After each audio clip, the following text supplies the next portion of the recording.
मी इयत्ता 10वी मध्ये शिकते. माझा विषय आहे महाराष्ट्रातील गड व किल्ले. महाराष्ट्रातील संस्कृती व ओळख घडवण्यात गड किल्ल्यांचा सिंहाचा वाटा आहे.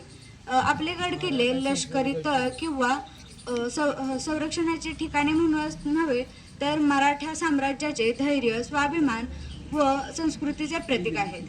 छत्रपती शिवाजी महाराजांनी आपल्या स्वराज्य स्थापनेच्या वेळी गड किल्ल्यांचा उपयोग केला. त्यांनी गड किल्ल्यांचा वापर प्रशासन, संरक्षण व सामाजिक कामासाठी केला. महाराष्ट्रामध्ये जवळपास महाराजांनी 400 किल्ले बांधले आहेत. आजकाल गिर्यारोहकांसाठी आवडीचे ठिकाण म्हणजे गड किल्ले बनलेले आहेत. गड किल्ल्यांवर जाण्यामुळे त्यांचे शरीर तंदुरुस्त बनत आहे, त्यांना इतिहासाबद्दल आवड निर्माण होत आहे. मात्र गड किल्ल्यांची आजची स्थिती फार बिकट आहे.